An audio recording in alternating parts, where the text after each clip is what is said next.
ये फैसला लिया है कि हम लोग इस राष्ट्रपति चुनाव में लोक जनशक्ति पार्टी रामविलास का समर्थन एनडीए की प्रत्याशी आदरणीय द्रौपदी मुर्मू जी के लिए होगा। कि किसी गठबंधन के साथ रहने के बावजूद अगर हमारे विचारों के आधार पर उस गठबंधन का फैसला नहीं होता है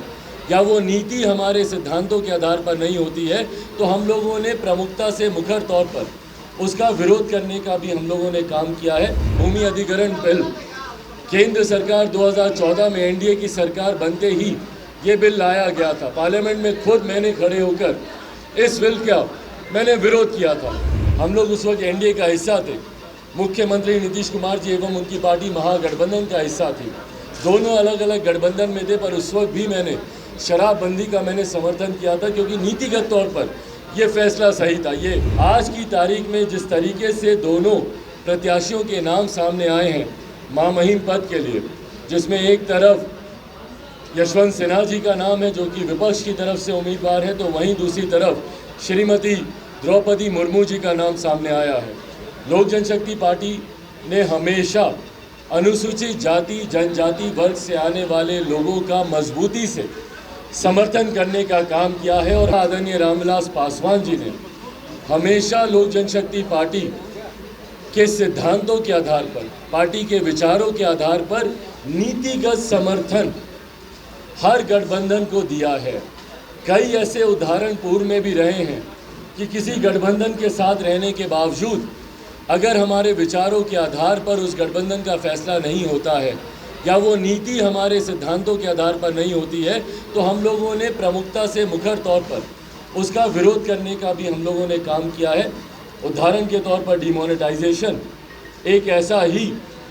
फैसला था केंद्र सरकार का, जिसका लोक जनशक्ति पार्टी रामविलास ने, लोक जनशक्ति पार्टी उस वक्त की और हमारे नेता आदरणीय रामविलास पासवान जी ने, मैंने स्वयं उस वक्त भी उसका विरोध किया था। भूमि अधिग्रहण बिल केंद्र सरकार 2014 में एनडीए की सरकार बनते ही ये बिल लाया गया था। पार्लियामेंट में खुद मैंने खड़े होकर इस बिल का मैंने विरोध किया था। अनुसूचित जाति जनजाति एट्रोसिटी एक्ट था, जिसमें हमारे नेता ने सरकार को अल्टीमेटम तक देने का काम किया। वही कई बार विपक्ष के द्वारा कई ऐसे नीतिगत फैसले लिए गए जो हम लोग विपक्ष में होने के बावजूद हम लोगों ने उस फैसलों का हम लोगों ने समर्थन किया।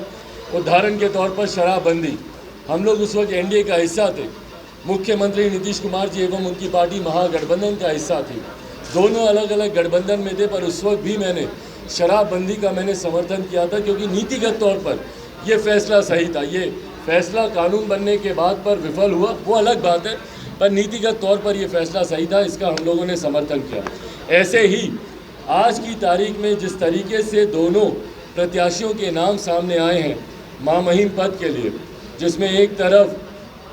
यशवंत सिन्हा जी का नाम है जो कि विपक्ष की तरफ से उम्मीदवार है, तो वहीं दूसरी तरफ श्रीमती द्रौपदी मुर्मू जी का नाम सामने आया है।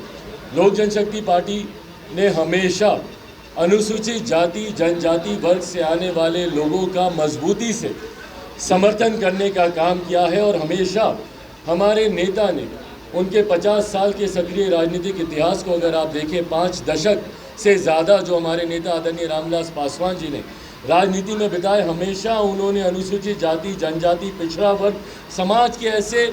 वंचित वर्ग गरीब परिवार से आने वाले लोगों को मुख्य धारा के साथ जोड़ने का उन्होंने काम किया। उन्हीं के पक्ष चिन्हों पर चलते हुए हम लोगों ने भी हमेशा ऐसे वर्ग से आने वाले लोगों को कैसे मुख्य धारा में प्रमुखता से जोड़ा जाए, उसके लिए हम लोगों ने कार्य करने का प्रयास किया। ऐसे में जब द्रौपदी मुर्मू जी का नाम सामने आया है, तो लोक जनशक्ति पार्टी ने बिना कोई समय लगाए, क्योंकि ये एक ऐसा विषय है जहाँ पे हम लोगों को ज़्यादा विचार विमर्श की भी ज़रूरत नहीं है, ये हमारे सिद्धांतों के पूरी तरीके से साथ में है। हमारे विचारों से जो लड़ाई लोक जनशक्ति पार्टी रामविलास लड़ती है कि भैया अनुसूचित जाति जनजाति को प्रमुखता से उनका प्रतिनिधित्व केंद्र की राजनीति में होना चाहिए। ऐसे में देश के सर्वोच्च पद के लिए एक ऐसी महिला का नाम जो आदिवासी समुदाय से आती हैं, जब एनडीए की तरफ से सामने आया, लोक जनशक्ति पार्टी रामविलास ने कल रात विभिन्न नेताओं से हम लोग की चर्चा हुई, बातचीत हुई, और एक आम राय बिना किसी विवाद के, यह आम राय हर किसी की थी, लोक जनशक्ति पार्टी रामविलास के हर एक नेता की, भले वो हमारे विभिन्न प्रदेशों के प्रदेश अध्यक्ष हों या हमारे राष्ट्रीय पदाधिकारी या हमारे बिहार प्रदेश के तमाम साथी, सबका एक स्वर में राय था कि हम लोगों को एनडीए के प्रत्याशी आदरणीय द्रौपदी मुर्मू जी का हम लोग को समर्थन करना चाहिए, ना सिर्फ क्योंकि वो एक महिला आदिवासी समुदाय से आती हैं, शेड्यूल्ड ट्राइब से आती हैं, बल्कि उनकी अपनी काबिलियत, भैया समाज के एक वंचित वर्ग से आने के बावजूद जिस संघर्ष से और जिस मेहनत और जिस काबिलियत के बल पर वो देश के सर्वोच्च पद की दावेदारी तक वो पहुंची हैं, ये अपने में उनकी काबिलियत को दर्शाता है, उनके सामर्थ्य को दर्शाता है। और उनकी यही काबिलियत, इसी सामर्थ्य का समर्थन लोक जनशक्ति पार्टी रामविलास करती है। और पार्टी ने ये फैसला लिया है कि जिस तरीके से उनकी कार्यशैली रही एज अ गवर्नर, उनकी जो भूमिका रही झारखंड में, या एक जनप्रतिनिधि के तौर पर जिस तरीके से उनकी समाज के प्रति उनकी सेवा रही, इन तमाम बातों को देखते हुए, इन तमाम पृष्ठभूमि को देखते हुए लोक जनशक्ति पार्टी रामविलास ने ये फैसला लिया है कि हम लोग इस राष्ट्रपति चुनाव में लोक जनशक्ति पार्टी रामविलास का समर्थन एनडीए की प्रत्याशी आदरणीय द्रौपदी मुर्मू जी के लिए होगा।